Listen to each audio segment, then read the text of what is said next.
Hello everyone, welcome to our channel. आज फिर से हम सॉलिड वेस्ट में आगे बहुत सारी चीज़ों को देखेंगे, पढ़ेंगे। और आज का हमारा जो टॉपिक है वो है कंस्ट्रक्शन एंड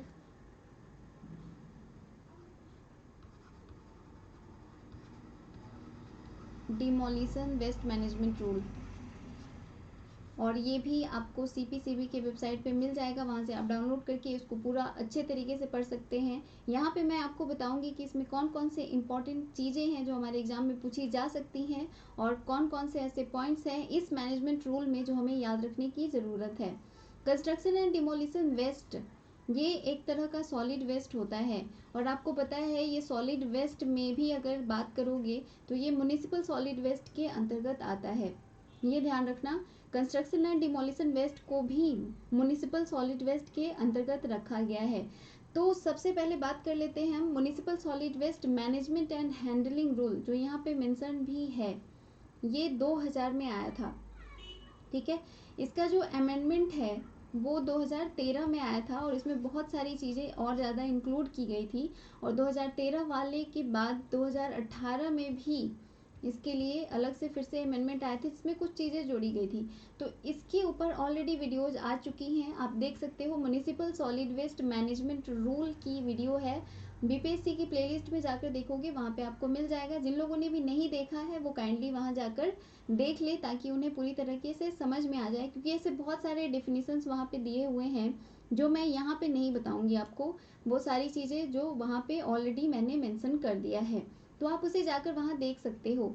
ये आया था 25 सितंबर 2000 को, 25 सितंबर को आया था municipal solid waste management and handling rule. और इसी के अंतर्गत आया है construction and demolition waste management rule, क्योंकि ये भी एक तरह का सॉलिड वेस्ट ही है। और इसके अंतर्गत बहुत सारी चीज़ें देखेंगे हम, जैसे सेग्रीगेशन कैसे करते हैं, रिकवरी कैसे होगा, रीयूज या recycling at source, address detail of management and construction and demolition waste, ये सारी चीज़ें। एक्चुअली ये ड्राफ्ट कर लिया गया था 2015 में ही, 3 जून 2015 तक ये कम्प्लीटली फॉर्म हो चुका था। लेकिन इसके बाद इसको लागू किया गया है, यहाँ पे आप डेट देख रहे हो 29 मार्च 2016। तो बस आपको डेट याद रखना है इसमें। Most importantly construction and demolition waste management rule कब आया है, तो ये 29 मार्च 2016 से लागू है। और इसके अलावा इसमें क्वेश्चन ये भी बन सकता है कि कंस्ट्रक्शन एंड डिमोलिशन वेस्ट किसके अंतर्गत आता है, तो ये म्युनिसिपल सॉलिड वेस्ट के अंतर्गत आता है। और municipal solid waste management and handling rule जो है वो 2000 में आया था। और 2013 वाला जो रूल है, पीडीएफ है जो हमने देखा था सीबीसीपी के वेबसाइट से, वो आप देख सकते हो हमारे प्रीवियस वीडियोज़ में जाकर। आप सभी को पता है जितने भी रूल्स मैं यहाँ पे बताती जाती हूँ, जैसे अभी तक मैंने बहुत सारे वेस्ट मैनेजमेंट रूल्स बताए हैं। ई वेस्ट मैनेजमेंट रूल बता दिया है, हजारदस वेस्ट मैनेजमेंट रूल बता दिया है, इसके अलावा बायोमेडिकल वेस्ट मैनेजमेंट रूल भी मैंने बता दिया है, और plus municipal solid waste management rule यही लास्ट बचा हुआ था, जो कि सीपीसीबी की वेबसाइट पे देखोगे तो जितना भी वहाँ पे दिया हुआ था पीडीएफ, उसमें से सिर्फ यही एक लास्ट बचा हुआ है। इसके बाद हम देखेंगे स्टेट पॉल्यूशन कंट्रोल बोर्ड में क्या क्या चीज़ें दी गई हैं, और प्लस कुछ और चीज़ें भी हम देखेंगे। इसके साथ साथ इंटीग्रेटेड वेस्ट मैनेजमेंट रूल कौन कौन सा है जो कि सेंट्रल गवर्नमेंट के द्वारा दिया गया है, ठीक है। तो ये सभी जितने भी ये रूल्स हैं, ये सभी रूल्स किसके अंतर्गत आते हैं, तो ये सब आते हैं इन्वायरमेंट प्रोटेक्शन एक्ट 1986 के अंतर्गत। तो इसके अंतर्गत ही बनाया गया था। एक्चुअली सीपीसीबी का देखोगे अगर, तो इसका निर्माण हुआ था सेंट्रल पॉल्यूशन कंट्रोल बोर्ड का 1974 के रूल के अकॉर्डिंग, ठीक है। ये इसको बोलते हैं air and environment protection act लाया गया था 1974, water prevention and control of pollution act, और इसी के अंतर्गत सीपीसीबी बनाया गया था। ये सब कुछ हम ऑलरेडी देख चुके हैं, आपको बस बता रही हूँ कि आपको क्या क्या चीज़ें याद रखनी हैं। तो ये ज़रूर याद रखिएगा कि जितने भी रूल्स बन रहे हैं, कुछ रूल्स 1974 के अंतर्गत बने हैं और कुछ रूल्स 1986 के। तो यहाँ पे ये बने हुए हैं 1986 के रूल के अंतर्गत। के एक्ट के अंतर्गत इसको लाया गया है। इसका टाइटल क्या है, तो construction and demolition waste management rule 2016, ये याद रखना है। इसका एप्लीकेशन कहाँ कहाँ होता है, तो ये जहाँ कहीं भी कंस्ट्रक्शन हो रहा हो, सिंपल सी बात है, कहीं भी कंस्ट्रक्शन होता है तो वहाँ कुछ वेस्ट ज़रूर जनरेट होते हैं। किसी बिल्डिंग की रीमॉडलिंग करनी हो या रिपेयर करना हो या उसे तोड़ना हो, कोई भी सिविल स्ट्रक्चर है या कोई इंडिविजुअल या ऑर्गेनाइजेशन का कोई स्ट्रक्चर है या किसी अथॉरिटी का है, तो ये सभी जनरेट करते हैं कंस्ट्रक्शन एंड डिमोलिशन वेस्ट, या सिंपल समझ लो बिल्डिंग मटेरियल्स जो भी होते हैं या डेब्रीज या रबल्स, इनके मैनेजमेंट के लिए ही ये बेसिकली रूल लाया गया है। अब चलो इसमें इम्पॉर्टेंट जितने भी डिफिनेशंस हैं वो देख लेते हैं। यहाँ भी एक्ट का मतलब है इन्वायरमेंट प्रोटेक्शन एक्ट 1986। कंस्ट्रक्शन आप सभी जानते हो, कंस्ट्रक्शन का मतलब होता है किसी भी बिल्डिंग को खड़ा करना या बिल्डिंग फैसिलिटी या कोई भी स्ट्रक्चर जो है या इंफ्रास्ट्रक्चर उसको ठीक करना, अल्ट्रेशन इन द एंटिटीज, कोई भी अल्ट्रेशन करना उसके अंदर, उसको हम कहते हैं कंस्ट्रक्शन। अब कंस्ट्रक्शन एंड डिमोलिशन वेस्ट होता क्या है, तो ये डिफिनीशन हमारे लिए सबसे ज़्यादा ज़रूरी और इम्पोर्टेंट है, इसको आप मार्क कर सकते हो। Waste comprising of building materials, वो सारे वेस्ट जो बिल्डिंग मटेरियल से निकलते हैं, डेब्रीज, रबल्स, जो भी कंस्ट्रक्शन या रीमॉडलिंग, रिपेयर या डिमोलिशन, किसी भी सिविल स्ट्रक्चर, कोई भी सिविल स्ट्रक्चर है उसके अंदर जो भी इस तरह के वेस्ट जनरेट होते हैं उन्हें हम कहते हैं कंस्ट्रक्शन एंड डिमोलिशन वेस्ट। मतलब वह वेस्ट जो किसी बिल्डिंग मटेरियल से के रीमॉडलिंग या कंस्ट्रक्शन, रिपेयर या फिर उसका डिमोलिशन करने से जो भी वेस्ट निकलता है उसे हम कहते हैं कंस्ट्रक्शन एंड डिमोलिशन वेस्ट। अब यहाँ पे डीकंस्ट्रक्शन क्या होता है, तो ये सिंपल सी बात है कि कोई भी planned selective demolition in which reuse, recycling and demolished structure is maximised. कोई भी पहले से बना हुआ सब्सटेंस है, कंस्ट्रक्शन किया हुआ है, तो इसको यहाँ से तोड़ के हटा देना, बेसिकली इसे हम कहते हैं डीकंस्ट्रक्शन। और डीकंस्ट्रक्शन है मतलब पहले क्या किया हमने, कोई और स्ट्रक्चर बना हुआ था, मान लो इस तरह का कोई स्ट्रक्चर था, इसको तोड़ के कोई और स्ट्रक्चर बना दिया, तो ये कहलाता है, मतलब रीयूज कर लिया उस जगह को या रिसाइकलिंग कर दिया डिमोलिस्ड स्ट्रक्चर को, तो उसे हम कहते हैं डीकंस्ट्रक्शन। और अगर अगला जो डिफिनीशन है वो है डिमोलिशन। डिमोलिशन का मतलब होता है ब्रेकिंग डाउन और टियरिंग डाउन बिल्डिंग, मतलब कंप्लीटली किसी बिल्डिंग को अगर हम तोड़ देते हैं या कोई भी इस तरह का स्ट्रक्चर है उसे मैनुअली या फिर मैकेनिकल फोर्स, वेरियस इक्विपमेंट, बहुत सारे इक्विपमेंट, अब बुलडोजर ले गए और उस बिल्डिंग को पूरा गिरा दिया, तो या फिर कोई पुल वगैरह है वहाँ पे एक्सप्लोसिव लगा दिया और एक्सप्लोसिव लगा के उसको पूरी तरह से तोड़ दिया, तो इसे हम कहते हैं डिमोलिशन।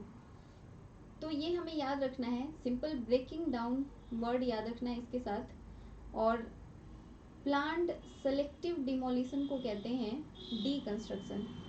वर्ड याद रखोगे क्योंकि यही वर्ड्स पूछे जाते हैं, ठीक है। मैं हमेशा से बोलती आ रही हूँ कीवर्ड्स याद रखो किसी भी चीज़ का। डीकंस्ट्रक्शन के लिए याद रखो प्लान्ड सेलेक्टिव डिमोलिशन, और डिमोलिशन के लिए याद रखो ब्रेकिंग डाउन और टियरिंग डाउन। ब्रेकिंग डाउन और tearing down buildings is known as demolition. Form तो है ही, बहुत सारे फॉर्म भरे जाते हैं जो इसके लिए। इसके अलावा लोकल अथॉरिटी ऑथोराइजेशन क्या होता है ये हम ऑलरेडी देख चुके हैं municipal solid waste management rule के अंदर। अब अथॉरिटी में म्युनिसिपल कॉरपोरेशन आ जाएगा, म्युनिसिपालिटीज, नगर पालिका, नगर निगम, नगर पंचायत, या जो भी म्युनिसिपल काउंसिल्स हैं या कोई म्युनिसिपल कमेटी है वो सभी इसके अंदर आते हैं, या कोई भी अदर लोकल अथॉरिटी जो इन सब से रिलेटेड हो, ग्राम पंचायत या जो भी है, तो उनको कंस्ट्रक्शन और डिमोलिशन वेस्ट के मैनेजमेंट के लिए उन्हें कुछ एप्लीकेशन फॉर्म भरना होता है। एप्लीकेशन देके स्टेट पोल्यूशन कंट्रोल बोर्ड को वो अथॉरिटी उन्हें मिल जाती है कि वो इन सब चीज़ों के लिए कर सकते हैं कि हाँ हम इसके मैनेजमेंट का सारा हमारे ऊपर है, ठीक है। तो ये ऐसे एजेंसी होते हैं जो इन सब चीज़ों से जुड़े हुए हों। तो लोकल अथॉरिटी का मतलब हो गया कोई भी लोकल अथॉरिटी जो इन सब कामों से, मतलब इनका सेग्रीगेशन करना हो या इनका डिस्पोजल करना हो, इससे रिलेटेड जो भी है उसे हम लोकल अथॉरिटी कहते हैं। शेड्यूल आप जान ही रहे हो, शेड्यूल का मतलब कोई जो इस रूल में शेड्यूल दिया हुआ है उस शेड्यूल से इसका मतलब है। सर्विस प्रोवाइडर मतलब authority who provide service like water, sewerage, electricity, telephone, road, drainage, often generate construction and demolition waste during their activities which including excavation and demolition of civil work।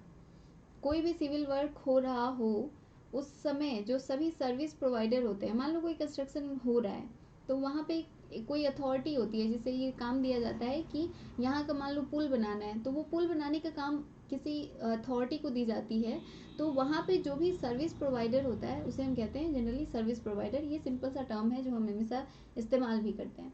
Waste generator, ये हम बहुत बार देख चुके हैं हर एक जगह। ये सिंपल समझ लो, कोई भी पर्सन या एसोसिएशन जो इन वेस्ट को जनरेट करता है उसे हम कहते हैं वेस्ट जनरेटर। वो कोई भी हो सकता है, इंस्टीट्यूशन हो सकता है कोई, या कोई रेसिडेंशियल एरिया हो सकता है, कोई कमर्शियल इस्टेब्लिशमेंट हो सकता है। कमर्शियल मीन्स इंडियन रेलवे की बात कर लो, एयरपोर्ट हो गया, पोर्ट हो गया, हार्बर हो गया, या डिफेंस इस्टेब्लिशमेंट हो गया। इन सभी में जो भी कंस्ट्रक्शन और डिमोलिशन होता है उसे सभी को हम सिविल स्ट्रक्चर कहते हैं, और ये सभी जनरेट करते हैं कंस्ट्रक्शन और डिमोलिशन वेस्ट, और इन्हीं को हम कहते हैं वेस्ट जनरेटर। अब आगे देख लो duties of the waste generator. ये हम ऑलरेडी देखते आ रहे हैं कि वेस्ट जनरेटर का क्या क्या ड्यूटी है। तो सबसे पहले उसकी ड्यूटी होती है कि वो इन सब चीज़ों के लिए रिस्पॉन्सिबल हो। वो रिस्पॉन्सिबल है किस चीज़ के लिए? उनके कलेक्शन के लिए, segregation of concrete, soil and other storage of construction and demolition waste generated and directed and notified by the concerned local authority। इस रूल के अकॉर्डिंग उन्हें डायरेक्ट करना है जो भी लोकल अथॉरिटी है वहाँ पे, जो इन कंस्ट्रक्शन डेब्रीज को उठाने का और उन्हें डिस्पोजल का काम करती है। तो ये वेस्ट जनरेटर का ये रिस्पॉन्सिबिलिटी है कि इसके कलेक्शन और सेग्रीगेशन के लिए वो वहाँ की लोकल अथॉरिटी को इन्फॉर्म करें। प्लस इनकी सबसे बड़ी रिस्पॉन्सिबिलिटी ये है कि इस जो भी ये वेस्ट जनरेट हो रहा है उसके साथ कोई दूसरा वेस्ट मिक्स ना हो। अब पता चले कि कंस्ट्रक्शन और डिमोलिशन वेस्ट के साथ साथ अदर म्यूनिसिपल वेस्ट या हजारदस वेस्ट या ई वेस्ट उसके साथ मिक्स कर दिया गया है। जनरली ये देखा गया है कि जब भी हॉस्पिटल्स का डिमोलिशन होता है या उसका रिकंस्ट्रक्शन किया जाता है तो उस समय वहाँ जितनी भी मेडिकल इक्विपमेंट या बाकी सारी चीज़ें होती हैं वो भी उन डेब्रीज के साथ उसको रख दिया जाता है। तो ये उसको छांटना काफ़ी ज़्यादा दिक्कत वाली बात हो जाती है। तो जो भी अथॉरिटी ये काम कर रही है, जो भी सर्विस प्रोवाइडर है, उनको ये ध्यान रखना चाहिए कि जो कंस्ट्रक्शन या डिमोलिशन वेस्ट है इसमें कंक्रीट हो गया, ईंट, पत्थर, बालू, सीमेंट, इसका जो भी पार्ट रहता है उसके साथ साथ कोई और चीज़ उसमें मिक्स ना हो जाए, प्लास्टिक, पेपर या और भी चीज़ें। ठीक है, इसके लिए पेनाल्टी का भी वहाँ पे रूल बनाया गया है। जैसे जो भी वेस्ट जनरेटर हैं अगर वो 20 टन एक दिन में जनरेट करते हैं या 300 टन्स पर प्रोजेक्ट इन ए मंथ, एक मंथ में 300 टन, और इसमें कोई भी हो सकता है जैसे concrete, soil, steel, wood, plastic, bricks and other mortar shall submit waste management plan and get appropriate approval for the local authority।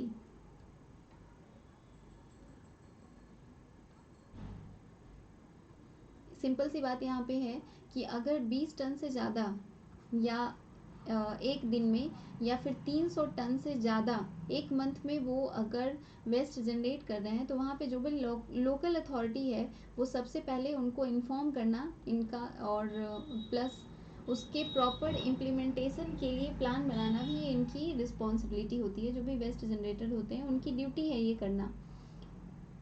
इसके अलावा जो वेस्ट जनरेटर हैं वो कलेक्शन, ट्रांसपोर्टेशन, प्रोसेसिंग और डिस्पोजल के लिए उन्हें चार्जेस देने पड़ेंगे अगर वो 20 टन या 300 टन से ज़्यादा एक मंथ में वेस्ट जनरेट करते हैं। तो वेस्ट जनरेशन के ऊपर भी, मतलब वेस्ट अगर वो जनरेट कर रहे हैं तो थोड़ा सा वेस्ट है तो उसे तो म्यूनसिपालिटी वाले, मान लो अगर वहाँ पे है, या नगर पंचायत, जो भी अथॉरिटी वहाँ की है, लोकल अथॉरिटी, वो लेकर चली जाएगी, उसके लिए कोई चार्जेस नहीं होंगे। लेकिन अगर 20 टन से ज़्यादा या 300 एक दिन में या 300 टन से ज़्यादा एक मंथ में अगर वो प्रोड्यूस कर रहे हैं वेस्ट, तो उसको ले जाने के लिए, मतलब उस जगह से ले जाने के लिए, हटाने के लिए उन्हें चार्जेस पे करने पड़ेंगे।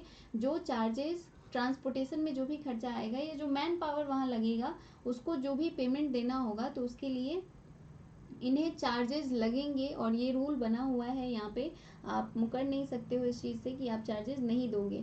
या तो आप पहले से इन्फॉर्म कर दो कि हाँ हमारे यहाँ बहुत सारा कंस्ट्रक्शन का काम होने वाला है और यहाँ से बहुत सारी वेस्ट जनरेट होने वाली है, तो आप इसे ले जाया करें।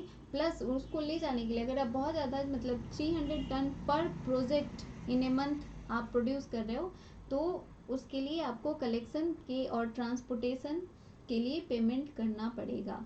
ये हमें ध्यान रखना है, ठीक है।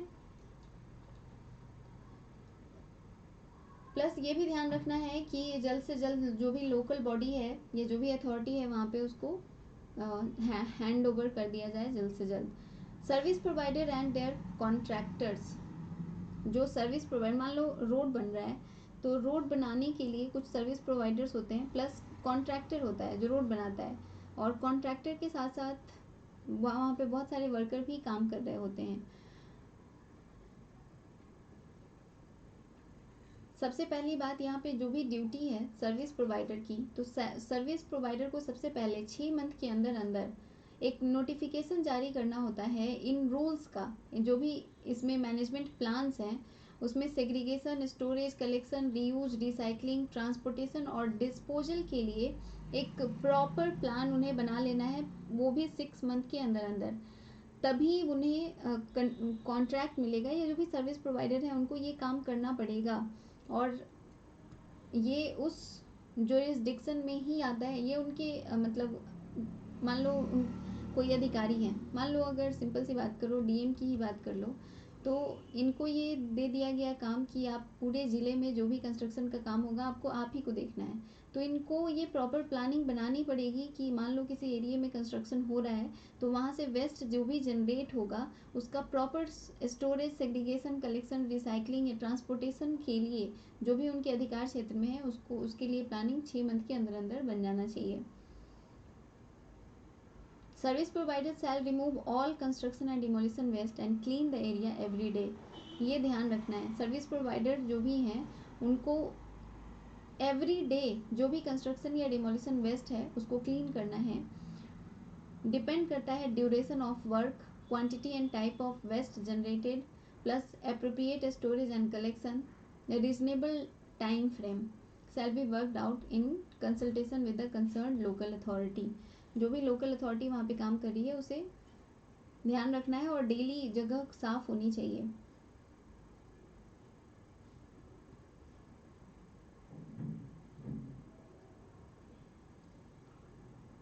अगला है ड्यूटीज़ ऑफ लोकल अथॉरिटी। ये सब ऑलरेडी हम म्यूनिसिपल सॉलिड वेस्ट में देख चुके हैं, तो वहाँ पे आप देख सकते हो कि जो भी लोकल अथॉरिटी है उसकी क्या क्या ड्यूटीज़ हैं। इसके अलावा स्टेट गवर्नमेंट की क्या क्या ड्यूटीज़ होती हैं। प्लस हम ये भी देख चुके हैं वहाँ पे यहाँ पे है ये स्टेट पॉल्यूशन कंट्रोल बोर्ड की क्या ड्यूटी है, ठीक है, इससे रिलेटेड ये सब हम ऑलरेडी बहुत, ये फॉर्म 1, फॉर्म 3 की बात की गई है, फॉर्म 4 की बात की गई है। ये सब भरना होता है 31 जुलाई, एवरी 31 जुलाई को जो स्टेट पॉल्यूशन कंट्रोल बोर्ड है इसको एनुअल रिपोर्ट भेजना होता है सीपीसीबी को। ये सब हम लोग municipal solid waste management rule में ऑलरेडी देख चुके हैं।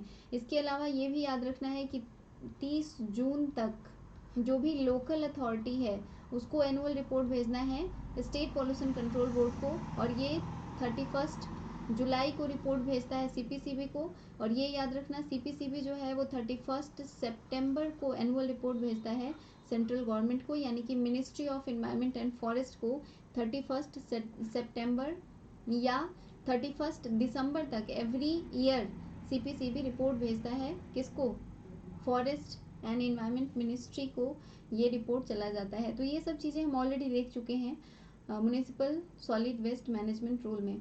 स्टेट गवर्नमेंट या यूनियन टेरिटरी एडमिनिस्ट्रेशन का क्या ड्यूटी है, तो जो भी वहाँ का सेक्रेटरी इंचार्ज है development of in the state government, secretary in charge of development in state government और यूनियन टेरिटरी, इसको एक लोकल पॉलिसी बनाना होता है for management and construction of demolition waste.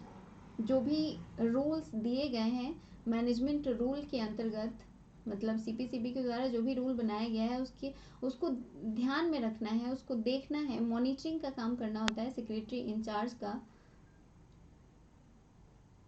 इसके अलावा सुटेबल साइट प्रोवाइड करना है, स्टोरेज, कलेक्शन या उसके डिस्पोजल के लिए जो भी साइट तैयार करना है या भेजना है वो लोकल बॉडी को बताने का काम करता है secretary in charge.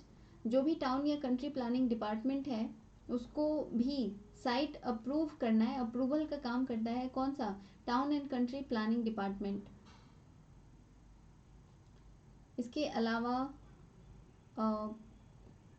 Construction and demolition waste shall be made mandatory to a certain percentage in municipal and government contract subjects.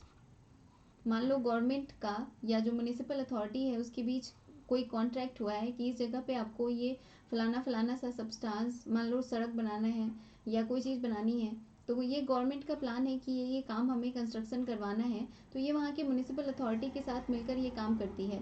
तो ये ध्यान रखना है कि जो भी वहाँ पे कंस्ट्रक्शन हो रहा है उसमें से बहुत कम डिमोलिशन वेस्ट रेडी हो, जैसे 10 टू सिर्फ 20% ही डिमोलिशन वेस्ट जनरेट होना चाहिए, इससे ज़्यादा नहीं। इस बात का ध्यान रखना है जो वहाँ की लोकल अथॉरिटी है, जो स्टेट गवर्नमेंट है, उसका ध्यान रखना है। Duties of central pollution control board, ये भी हम देख चुके हैं। इसका काम होता है एनुअल रिपोर्ट भेजना 31 अगस्त।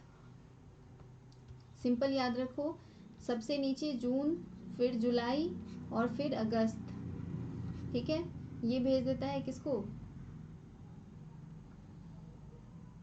जो लोकल बॉडीज हैं वो भेजेगी स्टेट पॉल्यूशन कंट्रोल बोर्ड, और स्टेट पॉल्यूशन कंट्रोल बोर्ड भेजेगा सेंट्रल पॉल्यूशन कंट्रोल बोर्ड को, ठीक है। तो ये अलग अलग डेट है, डेट लाइन ऑलरेडी हम देख चुके हैं।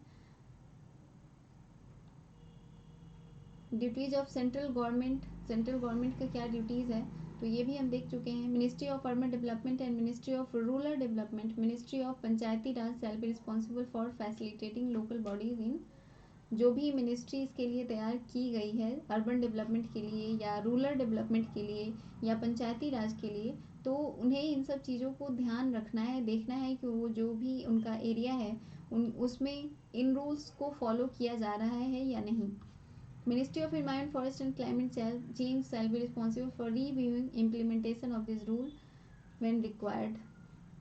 सिंपल सी बात है, ministry of environment, forest and climate change, इसकी सबसे बड़ी रिस्पॉन्सिबिलिटी यही है कि ये रिव्यू करते रहें कि इम्प्लीमेंटेशन हो रहा है कि नहीं, जो भी रूल्स बन रहे हैं उसका पूरे एरिए में, और ये इन्हीं का काम है। शेड्यूल 3 में क्या दिया हुआ है ये हम ऑलरेडी देख चुके हैं। शेड्यूल 1 में क्या चीज़ें हैं, और यहाँ पे कुछ खास ऐसा है नहीं जो हम देखें फिर से, क्योंकि ये municipal solid waste management rule में ऑलरेडी 40-50 पेज में ये सारी चीज़ें दी हुई थी, तो ये हम देख चुके हैं। शेड्यूल 2 यहाँ पे देख रहे हो, drainage layer in leachate collection system at bottom of sanitary landfill, gas collection layer above the waste at top of sanitary landfill and drainage layer in top cover system, gas collection layer of sanitary landfill, capping of sanitary landfill और dump site, drainage site at the top। ये actually बोलने का मतलब ये है कि जब भी हम कहीं पे लैंड फिलिंग करते हैं तो पहले सारा कचरा भर देते हैं, उसके बाद इसके ऊपर से कंस्ट्रक्शन एंड डिमोलिशन वेस्ट को डाल देते हैं ताकि ये छिप जाए इसके अंदर, जो भी गैसेस या लीचेट वगैरह होते हैं वो सब इसके अंदर आ जाते हैं। तो ये बेसिकली, और ये कितना होना चाहिए, तो ऑलमोस्ट 60 सेंटीमीटर के आसपास, 30 सेंटीमीटर टू 60 सेंटीमीटर ऊपर से मिट्टी डाली जाती है, या फिर अगर आपके पास कंस्ट्रक्शन या डिमोलिशन वेस्ट है तो उनको डाल दिया जाता है ताकि ये ढक जाएं, खुले ना रहें जो भी लैंड फिलिंग कर रहे हैं हम। तो ये सब चीज़ें हमने वहाँ पे देखी थी, आपको अच्छी तरीके से याद भी होगा। डेली कवर कितना होना चाहिए, तो ऑलमोस्ट डिमोलिशन वेस्ट जो है ये 2 mm यूज़ किया जाता है for daily cover. Fresh waste जो होता है वो डाला जाता है या फिर सॉइल का लेयर चढ़ाया जाता है, ये सब हम देख चुके हैं। Civil construction in sanitary landfill, अब देख लो यहाँ पे एक ये नई चीज़ है। Schedule 3 timeline for planning and implementation, planning और इम्प्लीमेंटेशन के लिए टाइमलाइन है अलग अलग जगह, जैसे cities with population of 1 million and above, या मतलब 1 लाख से ज़्यादा का हो, या 50,000 से 1 लाख के बीच हो, या 50,000 के बीच अगर हो कोई शहर जहाँ पे इतनी जनसंख्या है, तो वहाँ पे स्टेट गवर्नमेंट को कब कब पॉलिसी बनानी है। तो formulation of policy by state government 1 lakh तक के भी 12 मंथ में एक बार, मतलब 1 साल में एक बार उन्हें फॉर्मुलेशन पॉलिसी बनानी होती है स्टेट गवर्नमेंट को। Identification of site for collection and processing facilities, तो ये 18 मंथ में एक बार करना है, मतलब 1.5 साल में एक बार इन सभी के लिए। Commissioning and implementation of the facility, इसका देख लो यहाँ पे, मतलब जो भी फैसिलिटी प्रोवाइड किया जा रहा है उसका इम्प्लीमेंटेशन को देखना कि ये प्रॉपर इम्प्लीमेंटेशन हो रहा है या नहीं। तो 1 लाख से ज़्यादा के लिए 1.5 साल में एक बार, और 50,000 से 1 लाख के बीच 2 साल में एक बार, यानी कि 24 मंथ्स में, और जहाँ 50,000 से कम है वहाँ 3 साल में एक बार हमें इम्प्लीमेंटेशन फैसिलिटीज़ को देखना है। मॉनिटरिंग सबसे इम्पॉर्टेंट है, स्टेट पॉल्यूशन कंट्रोल बोर्ड के द्वारा मॉनिटरिंग कब कब की जाती है, तो ये 4 मंथ में एक बार किया जाता है। और ये हमारे लिए VVI हो सकता है, एग्जाम में पूछ दे कि स्टेट पॉल्यूशन कंट्रोल बोर्ड के द्वारा मॉनिटरिंग कब कब की जाती है, तो वो 3 टाइम की जाती है 1 साल में। अगर 1 लाख से ज़्यादा अगर किसी शहर का पॉपुलेशन है, तो अगर 1 लाख से 50,000 के बीच पॉपुलेशन है तो 2 बार, और अगर 50,000 से कम है पॉपुलेशन तो भी 2 बार एटलीस्ट मॉनिटरिंग करनी है सेंट्रल पॉल्यूशन कंट्रोल बोर्ड को। अब इसके बाद जो चीज़ें हैं वो फॉर्म के बारे में दिया हुआ है कि ऑथोराइजेशन के लिए कौन सा फॉर्म भरना है। इसमें फॉर्म 1 भरना होता है ऑथोराइजेशन के लिए, जो कि हमने municipal solid waste management rule वाले में देखा हुआ था। सिंपल हमें बस इतना ही याद रखना है कि अगर किसी अथॉरिटी को, किसी भी म्यूनिसिपल अथॉरिटी को या किसी मतलब कम्युनिटी को यहाँ के वेस्ट हैंडलिंग के लिए अथॉरिटी चाहिए कि यहाँ जो भी वेस्ट मैनेजमेंट करना है वो हम करेंगे, तो इसके लिए उन्हें ऑथोराइजेशन लेना होता है और इसके लिए एप्लीकेशन देना होता है, और ये एप्लीकेशन उन्हें फॉर्म 1 में भर के देना है। तो हमें बस इतना याद रखना है कि ऑथोराइजेशन के लिए कौन सा फॉर्म भरा जाता है, तो ये फॉर्म 1 है।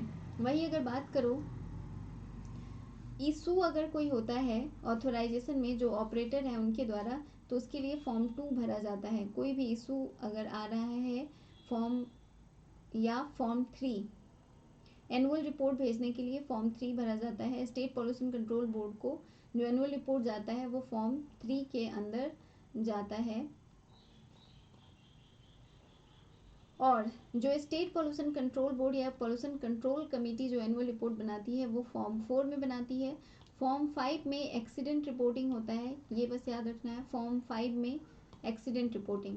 ठीक है, तो ये सारे फॉर्म थे, हमें इतना फॉर्म के डिटेल के बारे में नहीं जानना है, बस हमें ये जानना है कि जो शेड्यूल बना है उसमें फॉर्म 4 में एक्सीडेंट रिपोर्टिंग करनी है, 5 में, फॉर्म 4 में central pollution control board annual report भेजेगा, फॉर्म 3 में जो अथॉरिटी है वो एनुअल रिपोर्ट भेजेगी, और फॉर्म 2 में कोई अगर प्रॉब्लम आ रहा है ऑथोराइजेशन में तो उसके लिए एप्लीकेशन देना है, और फॉर्म 1 है ऑथोराइजेशन के लिए एप्लीकेशन का फॉर्म। तो आई होप कि ये समझ में आ गया होगा आपको काफ़ी अच्छे से। अगर इसमें कोई प्रॉब्लम हो तो आप हमें कमेंट करके बता सकते हो, प्लस अगर किसी और चीज़ के ऊपर आपको वीडियो चाहिए तो भी आप कमेंट कर सकते हैं। इसका PDF आपको टेलीग्राम में मिल जाएगा, टेलीग्राम का लिंक डिस्क्रिप्शन में दिया हुआ है, वहाँ से आप ज्वाइन कर सकते हो, और ज्वाइन करके वहाँ पे सारे PDF आप ले सकते हो। इस चैनल को सब्सक्राइब कर लीजिए और बेल आइकन को प्रेस कर लीजिए, सारे नोटिफिकेशन आपको मिल जाएंगे। अगर आपको हमारी वीडियोस पसंद आती हैं तो इसे लाइक कीजिए। Thank you for watching.